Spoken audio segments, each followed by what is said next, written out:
హరే కృష్ణ హరే కృష్ణ.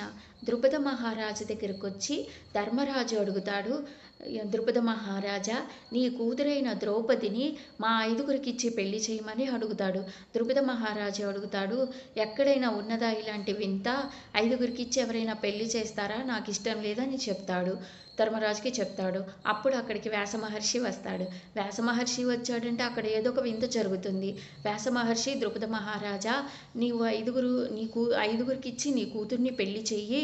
ధర్మరాజు న్యాయం ఉంటేనే అడుగుతాడు, న్యాయం లేకపోతే ధర్మరాజు అడగడు అని చెప్తాడు.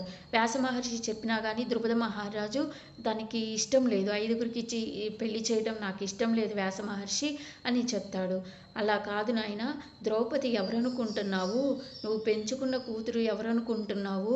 ఆ మహాలక్ష్మీదేవి అంశలు ఉన్నాయి ఆమెలో.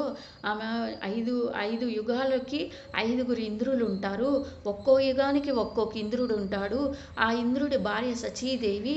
ఒక్కొక్క ఐదుగురు ఇంద్రుల శక్తి కలిపిన సచీదేవి యొక్క అంశే ఆ ద్రౌపది. అది కాకుండా యమధర్మరాజు భార్య అయిన శ్యామలాదేవి, ఇంద్రుడి భార్య అయిన సచీదేవి, వాయు భార్య అయిన భారతీదేవి, అశ్విని దేవతలైన ఉషాదేవి, ఇన్ని ఐదుగురు స్వర్గలక్ష్ముల యొక్క అంశే ద్రౌపది నాయన. నువ్వు పెంచుకున్న కూతుర్లో శక్తి స్వరూపిణి, ఆమెకు ఇన్ని శక్తులు ఉన్నాయి. ఐదుగురు పంచపాండవులు యొక్క దేవతా స్వరూపులు వాళ్ళు చాలా గొప్పవాళ్ళు.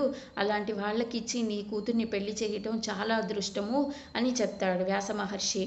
అప్పుడు ద్రుపద మహారాజు, అవునా స్వామి, ఇలాంటి శక్తి అన్నది నా కూతురా? నేను చాలా అదృష్టవంతుణ్ణి. ఇంకెందుకు, వాళ్ళకి ఇచ్చి పెళ్లి చేస్తాను స్వామి, ఇంకా నా జన్మధన్యమైందని ఆయన చెప్తాడు. ద్రుపద మహారాజు అప్పుడు ఒప్పుకుంటాడు వ్యాస మహర్షి చెప్పిన తర్వాత. హరే కృష్ణ.